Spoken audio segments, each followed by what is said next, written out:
AES jamanaw o ɲɛma olu ka lajɛrɛba sigiko filanan kɛla ni o ye u ka deuxième session ordinaire ye Mali jamana kɔnɔ Bamako.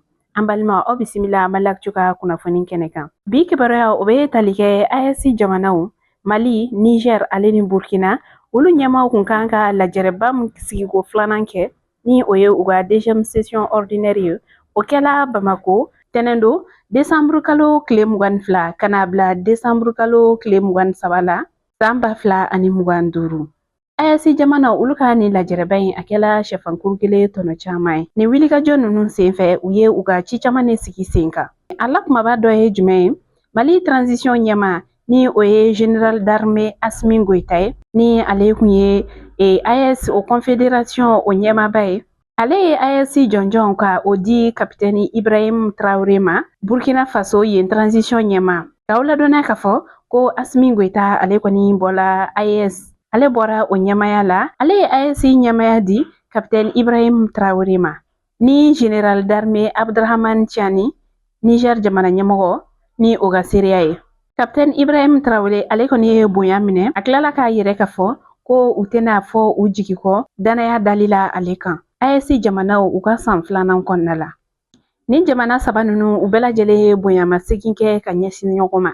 Ni lajɛrɛ in senfɛ AES jamana u ka tamasere ni o ye u ka logo ye o sabatila wa o kɔfɛ u ka hymne fɛnɛ ni o ye jɔnjɔn fasa ye bɛn kɛra o fɛnɛ kan.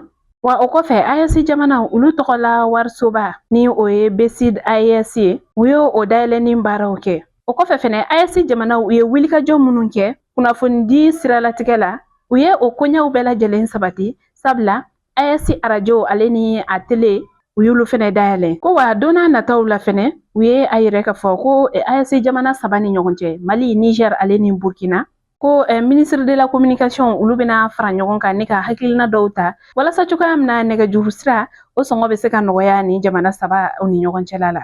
Bakuruba fɔla u da sera sɔrɔ ale ni yiriwa siraw fɛnɛ ma fo ka taa se AES jamanaw olu ka lakanaw ma wa u bɛɛ lajɛlen jɛra ka jatigɛ wale tabaw ka olu ka waleyaw kɔ fo ka taa fara olu kɔkɔrɔmadonbagaw kan. Ale ni jamana wɛrɛ minnu bɛ ni olu ka wilikajɔw bɛnnen don Mali jamana tɔgɔciyɛli ma u da sera o kuma ninnu ma. Wa mun ye CEDEAO yɛrɛ fɛnɛ ye u ye a yɛrɛ k'a fɔ ko sigikafɔ kɔni dayɛlɛlen don CEDEAO mɔgɔw ye ko AES jamanadenw olu ka lafiya kama.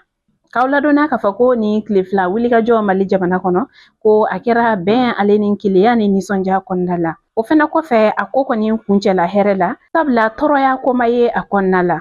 An balimaw ni kibaruya ne tun b'an bolo ka da u tulo kan a ni ce aw ka kulomajɔ la aw k'an bɛn diɲɛ sanga wɛrɛ.